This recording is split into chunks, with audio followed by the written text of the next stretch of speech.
teruslah berbohong. Claudia mengurusi Christian yang sedang sakit, mulai dari makanan hingga obat yang dikonsumsi oleh pria itu. Harus Claudia akui, Christian Hastings memang seperti anak kecil jika tengah sakit. Makanannya sedikit dan minum obat pun susah.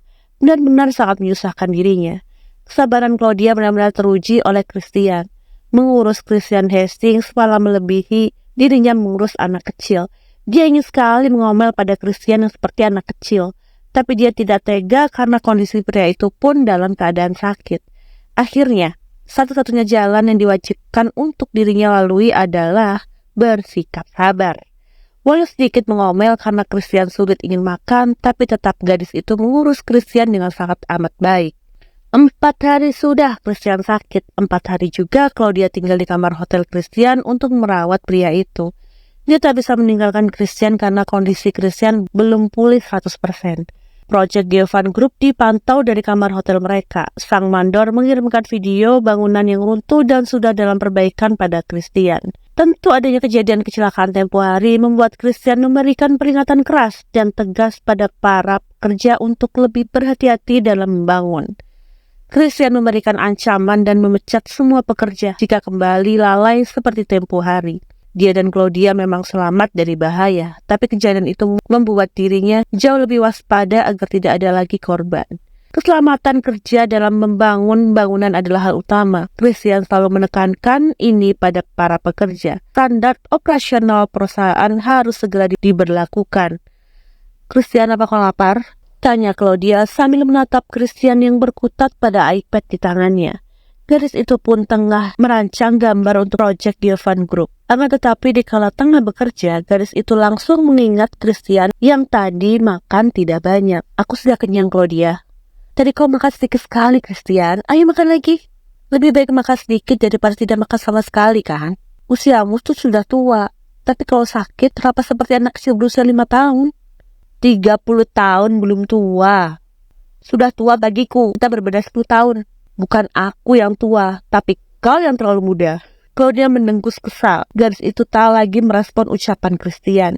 Dia memutuskan untuk memeriksa kondisi bekas luka jahitan di lengan kanan Christian. Meski pria itu tak mengalami banyak jahitan, tetap saja Claudia cemas, apalagi bekas jahitan meninggalkan bekas. Christian, letakkan dulu iPadmu. Aku ingin meriksa bekas luka jahitan di lenganmu.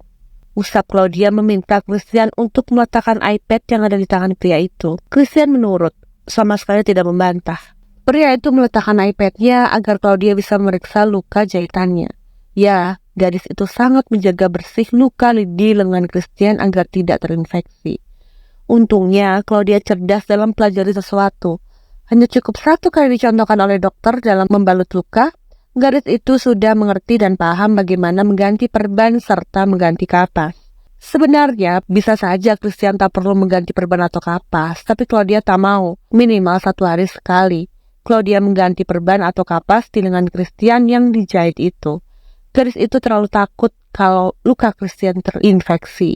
Lukamu sudah sedikit kering, Christian. Dokter bilang dia menggunakan benang daging, jadi tidak perlu lepas jahitan. Ucap Claudia pelan sambil menatap bekas jahitan di lengan kanan Christian. Christian mengangguk singkat merespon ucapan Claudia. Claudia membawa tangannya membelai begitu lembut luka di lengan Christian. Maaf, karena menyelamatkanku, kau harus mendapatkan bekas luka di lenganmu. Christian terdiam mendengar apa yang Claudia katakan. Pria itu memutar sedikit badannya menatap Claudia. Ini hanya bekas luka kecil, nanti akan memudar. Claudia sedikit muram.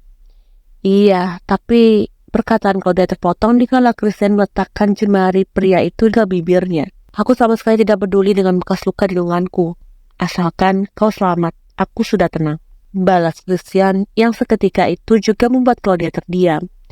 Claudia nyaris tak bisa berkata-kata. Perkataan Christian telah berhasil menyentuh relung hati Claudia terdalam. Sebuah perkataan yang membuat perasaannya campur aduk tak menentu. Gadis itu hanyut akan tatapan mata Christian. Tatapan yang sukses membuat Claudia terpaku. Namun sesuatu hal menyelinap masuk ke dalam logika Claudia dan berusaha untuk melawan gejolak hati gadis itu. Dia menyadari bahwa Christian kembali terus berusaha menerobos masuk ke dalam kehidupannya. Batas terlarang yang harusnya tak bisa pria itu tembus. Aku ke toilet sebentar. Claudia bangkit berdiri dan berjalan cepat meninggalkan tempat itu.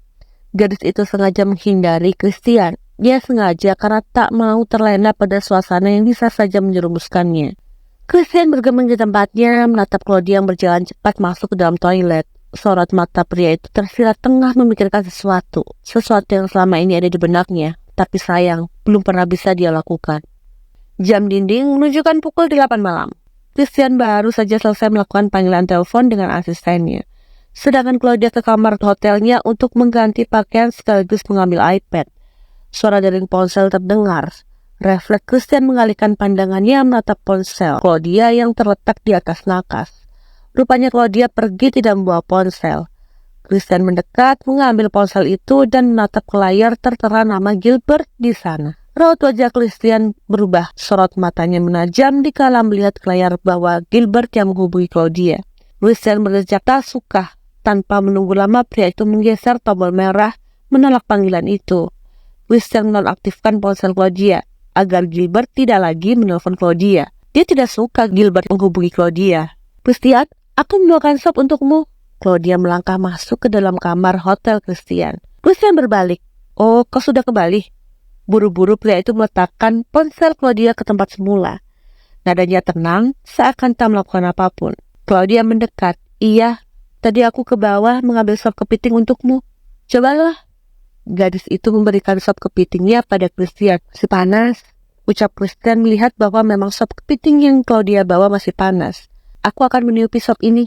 Claudia meniup pelan sop kepiting itu lalu menyuapi Christian. Sudah tidak terlalu panas. Ayo buka mulutmu. Christian menurut. Dia menerima suapan Claudia perlahan. Claudia tersenyum lembut dan hangat. Bagaimana rasanya? Enak kan? Tadi aku bahkan sampai masuk ke dapur hotel, menaruh bumbu-bumbu ke sop kepiting itu agar rasanya sesuai dengan yang aku inginkan. Beruntung, chefnya mengizinkanku masuk ke dalam dapur hotel, ujar Claudia memberitahu.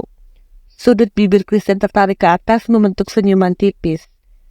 Jadi, kau memasak di dapur hotel membuatkan sop kepiting untukku, bisiknya. Claudia gelagapan panik. Tidak, maksudku, aku sedang ingin memasak.